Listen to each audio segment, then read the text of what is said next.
Voilà, aujourd'hui, Bezrat Hashem, Perek Vav, Mishnah Dalet. Alors, je dis c'est des Mishnayot, mais en réalité, c'est des Braithot. Hein. Tout le sixième chapitre de Pirkei Avot, c'est des Braithot. Une Braïta, Mishnah très célèbre. Kachi darka shel Torah, pad bamelach tochel, umaim bimsura tishte ועל הארץ תישן וחיי צער תחיה ובתורה תעמל. אם אתה עושה כן, אשריך וטוב לך. אשריך בעולם הזה וטוב לך לעולם הבא. Kachi darka shel Torah. Donc la Mishnah nous dit, voilà le chemin de la Torah. Voilà le chemin qu'il faut emprunter pour acquérir la Torah. Pas de bamelach tochel. Alors, précisons, pas de bamelach tochel. Donc, du pain, contente-toi du pain et de sel. On arrive tout de suite. Juste pour l'instant, je traduis la Mishnah. Pas de bamelach tochel. Pain dans le sel. Maïm bimsura tishte. De l'eau, bimsura, un petit peu mesuré. Va la retz tishan. Sois prêt à dormir même sur des matelas, sur des draps. Chaye tsar tichye. Oui. Donne-toi de la peine. Ou va Torah ta'amel. Investis-toi dans la Torah. Imata oseken ashrecha v'tov lach. Ashrecha ba'olam hazeh. Tov lach la'olam haba. Certains candidats Mishnah disent je ne comprends pas. Olam haba, meile. בסדר. אבל חיי צער תחיה, היא אשריך בעולם הזה.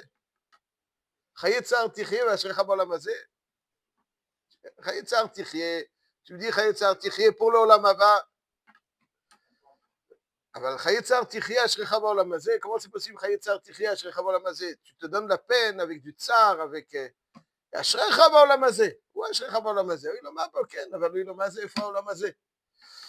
אז למעשה, il faut préciser deux choses qui sont toutes les deux très justes. Rashi, donc dans son pirouche sur cette braïta, nous dit pas de bamelach tochel. Ça ne veut pas dire que il faut impérativement pas de bamelach tochel. Il dit, et je traduirai ça en ma façon, même quelqu'un qui est dans une situation de pas de bamelach, donne-toi l'effort, donne-toi de la peine, étudie, et tu finiras par ashrecha ba'olam hazeh. Tu finiras ashrecha, c'est-à-dire que Kol המקיים את התורה מעוני, סופו לקיים מעושר. C'est-à-dire, c'est vrai, tu te donnes la peine, mais הקדוש ברוך הוא, donc, d'après Rashi, le pshat, il est קחי דרכה של תורה, je cite, לא לעשיר הוא אומר, אלא הכי כמה, אפילו אין לאדם לפת במלח. C'est-à-dire, qu'est-ce qu'il veut dire? Il veut dire, quelqu'un, il n'a pas, il n'a pas. Alors quoi, il dit, j'ai à peine de quoi manger. Je n'ai pas la mitzvah de Talmud Torah dans ces conditions-là. La mitzvah de Talmud Torah, elle concerne les gens qui sont aisés, qui sont tranquilles en tout cas. Pas de bamelach tochel, baim bamtsura tishte, valaret tishan, chayetzar tichye, quoi. Là-dessus, il te dit, bah, Torah ta'amel. Malgré tout, bah, Torah ta'amel. Ashrecha v'tov lach. Hashem, sofo she'yishalem lecha. Donc, ça veut dire que d'après Rashi, c'est pas un impératif, c'est malgré cela. Et je dirais ça en mes mots, le pshat est que dans la vie, je pense que l'une des choses qu'il faut impérativement acquérir, c'est ne pas créer de dépendance envers quel que soit le contexte.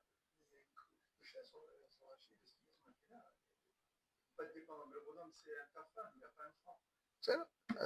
C'est ça. Alors, ce Kohen Chazak ou Baruch, il y a une Gemara dans ma Sechet Yuma que moi je peux prêter. C'est-à-dire, d'abord, c'est la date, il ne faut pas être dépendant. Ça veut dire quoi? Alors, qu'est-ce que veut dire pas être dépendant? Vous me dites, le gars, il est pas de Babelach. Pas de Babelach. La réponse d'abord, il faut qu'elle soit dite clairement. L'étude de la Torah, ce n'est pas une affaire de rabbin.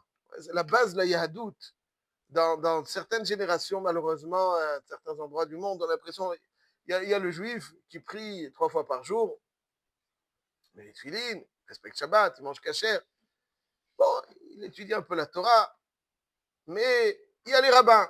Pour eux, l'étude de la Torah. C'est pas vrai. L'étude de la Torah, c'est chaque juif. C'est l'oxygène du juif, l'oxygène. Ouais. C'est la vitalité du juif. La Torah, c'est pas un bonus, c'est pas une option, c'est pas quelque chose.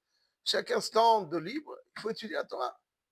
Ah, quelqu'un, alors, la Gemara nous dit, dans ma série, quelqu'un il dit, wow, mais je suis en difficulté, quoi. Moi, m'incombe l'étude de la Torah. L'étude de la Torah, c'est quelqu'un qui est tranquille, paisible. Il peut se donner à l'étude de la Torah. Non.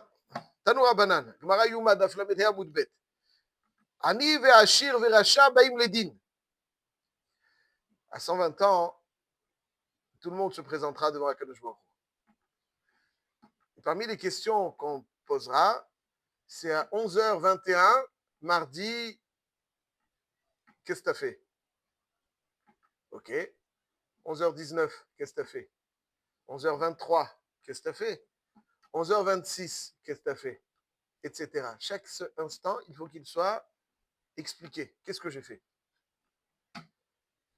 Shem Azrenu, quelqu'un qui a soutenu la Torah, il pourrait dire j'ai travaillé pour soutenir la Torah, quelqu'un qui a étudié, j'ai étudié, quelqu'un qui a. Chacun.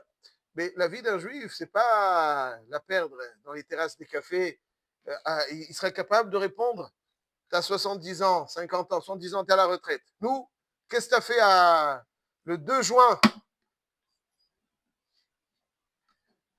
J'étais sur la terrasse d'un café avec mes amis. C'est quoi la terrasse des cafés? C'est quoi? C'est pour ça qu'on t'a mis dans le monde, c'est pour ça qu'on t'a donné la vie, pour être sur la terrasse des cafés. Comment ça existe un truc pareil chez un juif? Terrasse des cafés, c'est goy. Chaque chose, chaque instant doit être justifié. Qu'est-ce que tu as fait à ce moment-là? Qu'est-ce que tu as fait à ce moment-là? Quoi? Quel était le sens? Tu dois justifier chaque instant de vie qu'Hachem te donne. Terrasse de café, ce n'est pas une explication. Chaque chose doit être expliquée. Donc, Ani, Ve'ashir, Ve'racha, Baim Ledin. Donc, quelqu'un, il était, malheureusement, il n'était pas très fortuné. Il se présente devant Hachem. Aussi, il va se présenter. Le Hachir aussi va se présenter devant Hachem. Et le Racha aussi va se présenter devant Hachem. On va tout de suite voir. Les Ani Umrimlo, Mipreba lo Asakta Batora. On voit ton dossier. Pas fameux. Pourquoi? Ani Haïti, Betarout Bimzanota, il va dire. J'étais trop occupé à aller chercher ici et là. J'avais pas d'argent de côté. J'étais obligé toute la journée de courir comme ça. C'était pas. Klum Ani Haïta Yoter Mehilel. C'était plus Ani que Hillel. Amrou alav al Hillel Azaken, Shebechol Yom Vayom, il gagnait une pièce, et tout le monde connaît, une partie, la moitié. Il a donné au chômeur du Beth Midrash, et l'autre moitié pour sa parnassa. Et une fois, Ad Kedekar, il est parti, donc il n'avait pas gagné ce qu'il fallait, ce qu'il fallait pour entrer dans le Beth Midrash. Et il est parti tellement il aimait la Torah sur cette lucarne, on ne va pas rentrer dans tous les détails que tout le monde connaît. Donc, ça veut dire que même personne ne peut dire j'avais une parnassa, j'étais très occupé par la parnassa. C'est pas une explication d'être très occupé par la parnassa. Azma. Azma, c'est pour ça que quoi? C'est pour ça que quoi? C'est pour ça que quoi? C'est pour ça que quoi? C'est pour ça que quoi? Que tu n'as pas étudié parce que tu es occupé par la parnassa? C'est pas une réponse. Ah, Hillel, c'est Hillel, c'est vrai. Alors, on ne demande pas d'être Hillel. Hillel, malgré la Haniout, il est devenu Nissi Israël. Alors, ok, à toi, on te demandait de devenir de suivre sa direction, pas de s'inspirer de Hillel. S'inspirer de Hillel. On ne peut pas dire à quelqu'un avant de s'inspirer de Hillel. C'est pas parce que tu es Annie que tu n'es pas tout. Tu vas me dire c'est pas possible. Regarde Hillel, c'est possible. Lui, c'est possible, il a la possibilité. Mais toi aussi, c'est possible, c'est possible. Donc, après, le Hachir, il va dire, mon Dieu, c'est toi qui m'as donné cette richesse. J'avais pas un seul instant. Je mangeais à peine le soir. Le matin, j'avais allé un café et j'étais déjà sur le seuil de la porte à courir. La bourse, elle n'attend pas. Bon. Klum haishir haïta yoter mi Rabbi Elazar. Amrou lo al Rabbi Elazar ben Chansom. Sheniach lo aviv elef ayarot beyabasha. Donc ça veut dire qu'il avait des villages énormes. Des navires pleins de marchandises. Et chaque jour, nous dit la Gemara, il prenait une petite cruche de farine. Et sur son épaule, et il se déplaçait de ville en ville pour aller étudier la Torah. Donc il était installé là-bas dans le bureau avec le gros fauteuil en cuir. Non. Il se déplaçait pour aller étudier la Torah. Il dit à la Gemara, Pa'amachat, Betsaou Avadav, Vasubo Angaria. Et puis donc ses employés, ils ne le connaissaient pas. Pourquoi ils ne le connaissaient pas? Parce que c'est pas comme aujourd'hui que tu connais les photos de chacun partout. Si je ne vois pas de voir face à face, on ne le connaît pas. Donc il arrive, il se rend à un endroit et puis il avait le droit du responsable de la région d'employer par force certaines personnes. Chacun devait faire un effort pour Rabbi Lazar ben Kharsom en échange de je ne sais quoi. Et ils croyaient que c'était les employés. Ils ont dit hey, toi aussi, tu es soumis à Rabbi Lazar ben Kharsom. C'est moi. Et il n'a même pas dit c'est moi. Laissez-moi, je vais étudier la Torah. Abroulo, Chaye, sur la vie de Rabbi Lazar ben Kharsom, on te laisse. Bon, il leur a donné, il y a marqué dans le Midrash, il leur a donné quelque chose pour qu'il les laisse. Mais il ne les a jamais vus. C'est-à-dire qu'il avait des biens, il ne fallait pas le beau à tourner avec la belle cravate et la fierté dans tous ses biens, être accueilli par les tapis rouges. Il était là-bas en train d'étudier les choses, se fonctionner tout seul. Il ne le connaissait pas, ses employés ne le connaissaient pas, ils ont voulu le prendre comme un vulgaire. Rabbi Lazar ben Kharsom, de quoi tu dis tu es occupé? Pourquoi? Comme Rabbi Lazar ben Kharsom, inspire-toi Rabbi Lazar ben Kharsom, tu es très riche. Aval, c'est pas grave, tu es très riche. Pourquoi? Tu as besoin de chaque sou qui va rentrer. Des fois, tu peux marier tes enfants. Ça y est, tu marié tes enfants. Et quoi? Encore? Pourquoi? Où tu vas? Les petits-enfants. Allez, les petits-enfants. Et après, ça, c'est pas que la chiroute. Il faut mettre l'essentiel à sa place. Rabbi Lazar ben Kharsom. Rachat. Alors, des fois, il y a des gens qui sont des beaux gosses. Les beaux gosses, c'est difficile à gérer a priori, n'est-ce pas? Alors il va dire, hey, Hachem, tu m'as fait un beau gosse, maintenant j'ai beaucoup d'Yetzirara, donc je ne pouvais pas. Ah, Yosef Hatzadik, etc. Donc elle ramène avec le vin quand même, etc., etc. Donc ça veut dire, ici la Gemara nous dit que quelqu'un ne doit pas être clouti, ne doit pas être dépendant. C'est-à-dire, si les affaires fonctionnent correctement, je pourrais étudier. Si elles fonctionnent trop fort, là, ça me prend beaucoup trop de temps. Si elles ne fonctionnent pas assez bien, ça me prend trop de temps.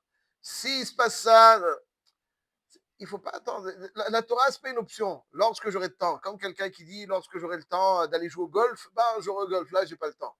C'est pas si tu as le temps. La Torah, c'est pas une option, c'est pas une affaire de rabbin, c'est pas une. Il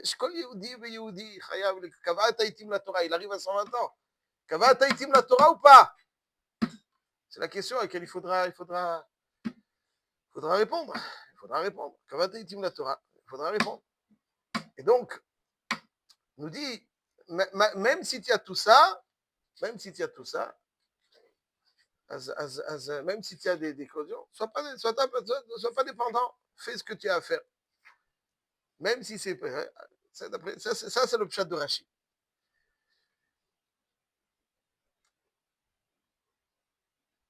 Il faut préciser que c'est même Inyan de Parashat Hashavua que, après Rashi, on a comme l'impression, bon, on ne te demande pas Chayetzar. Mais le cas échéant, tu dois. C'est le pshat de ce qu'il dit Rashi. Avant, il faut faire attention non plus de ne pas basculer. Achodesh Azelachem, Rabbi Elazar ben Azaria, la Gemara dans Shabbat, elle dit que Achodesh Azelachem, on a monté Rabbi Elazar ben Azaria à la parashat Achodesh, il a dit Acheresh Haya Libam. Acheresh Haya Libam. Donc il a mal lu Achodesh Azelachem, Achoresh Haya Libam. Il a confondu le Dalet avec Aresh. Bon, Acheresh, question là. Haya, le Zaïd avec Ayoud, Lachem, Libam, Acheresh Haya Libam. Pourquoi il a confondu Rabbi Elazar ben Azaria? Quand on observe les Pirkei Avot, Rabbi Shat Talmidim Ayou. Donc c'est Rabbi Elazar ben Azaria, Rabbi Elazar ben Arach, pardon. Rabbi Elazar ben Azaria, Rabbi Elazar ben Arach, Rabbi Elazar ben Arach. Rabbi Elazar ben Arach. חמישה תלמידים היו לו לרבן יוחנן בן זכאי. רבי אלעזר בן ערך, מעיין המתגבר. מעיין המתגבר. C'est quoi מעיין המתגבר? Quelqu'un qui étudie מעיין המתגבר, c'est-à-dire חידוש sur חידוש sur חידוש. Un flux d'eau de Torah. Le jour où Rabban Yochanan ben Zakkai décède, alors les élèves vont se séparer et puis il va rejoindre son épouse dans un lieu thermal où il y avait beaucoup Et puis à un moment, il dit, bon, ça y est, je vais rejoindre. Il dit, son épouse lui dit, mais qui est-ce qui a besoin de qui? C'est qui le... Ah, il dit, eux ont besoin de moi plus que moi d'eux. Il dit, bah, c'est à eux de venir. Et finalement, ils ne sont pas venus. Et puis finalement, il s'est un petit peu laissé aller, tel que nous dit nos sages. On ne peut pas... Et puis, donc, ce cœur qui était un cœur duquel sortaient des flux de Torah, il est devenu muet. Pourquoi? Parce que la Torah, il faut l'entretenir. Il faut l'entretenir, il faut l'entretenir, il faut l'entretenir. C'est-à-dire, même si c'est des fois, il faut l'entretenir. Tu ne peux pas dire une fois, c'est pas quelque chose que tu as dans la poche et après tu. Non, chaque fois, il faut être prêt à pas de même l'artoral. Shem Yazrenu de mais alcool d'être tranquille. Mais alcool pas dit, il faut être prêt dans toutes les situations. Et pas se dire, ok, j'ai la Torah, maintenant je vais aller dans l'autre cas. Non. C'est-à-dire, sinon, donc après, ils ont prié pour lui, puis toute sa Torah lui est revenue. Comme ça dit la Gemara. Mais en tout cas, ça c'est les deux exemples. Ça, c'est donc le pshat. Avant, je vais terminer juste sur un pshat qui est aussi amiti. Qui est aussi amiti. Donc, d'après ça, comment on est mis à Shev? Chayetzar tichi ashrecha. D'après Rashi, le pshat, il dit, tu finiras par être ashrecha. Avant, je vais vous dire ce que je comprends, mon humble avis, si je peux me. Le pshat dit comme ça, Béhémet, chayetzar tichi. C'est vrai, c'est dur. Aval, il y a des fois, quelqu'un qui a un peu d'expérience dans la vie, il y a des moments difficiles dans le sens où, mais il est très heureux. Vous voyez ce que je veux dire? Peut-être il y en a qui vont dire, ça n'existe pas. Ou c'est difficile ou tu es heureux. Ah ben, c'est pas vrai. C'est pas vrai. Il y a des moments difficiles durant lesquels tu es très heureux. Parce que des moments difficiles, ça veut dire que quand tu es chaque fois dans les mots de la Torah, même si tu as des tourments, des tourments, ça va, ouais, des tourments, mais tu es chaque fois dans les mots de la Torah, avec le tsar, tu es Ashrecha Ba'olam Hazeh. Parce que c'est vrai que des fois, le gouffre, peut-être il est un petit peu en. Mais Ashrecha Ba'olam Hazeh. Le Ashrecha Ba'olam Hazeh, il dépend pas du gouffre. Le Ashrecha Ba'olam Hazeh, il dépend du Nefesh. Ça, c'est le Ashrecha Ba'olam Hazeh. C'est pas ce que tout faut. Je dis, Chayetzar Tichye, Ashrecha Ba'olam Hazeh. En même temps que le Chayetzar Tichye, tu as Ashrecha Ba'olam Hazeh. Il peut y avoir des fois des tumultes. Si tu es chaque fois à Belimud Torah, malgré les tumultes, tu es Ashrecha Ba'olam Hazeh. C'est celui qui a un peu d'expérience dans la vie, qui n'a pas vu. Il y a des situations comme ça. C'est que le Ashrecha, les gens pensent que le Ashrecha, il dépend des poches pleines. Non, le Ashrecha Balamazé, il dépend du Nefesh. Lorsque le Nefesh, il est chakoua, le Nefesh, il est sameach. Et des fois, c'est un petit peu bizarre. Tu te dis, mais il y a des choses qui me tourmentent, mais je suis heureux. Comment c'est possible? C'est ça. Après, ça, c'est la Shrecha Balamazé. Ça, c'est donc, c'est pour ça que la Mishnah, c'est pas simplement Chayetzar Tichia Shrecha plus tard. On imagine que même dans un cas où il y a Chayetzar, ça veut dire où il y a une fois avant l'alcool panim, si Bémet, tu sais t'investir, et c'est un petit peu complexe dans l'âme de l'homme, parce que tu te dis, attends, mais comment je peux être heureux si je suis tourmenté? Et la médecine, elle est comme ça. Tu es heureux. Pourquoi? Parce que Bémet, ton âme, elle est nourrie, ton âme, elle rayonne, et ça, c'est le Hashrecha Baolam. Chazak ou Baruch. Chaque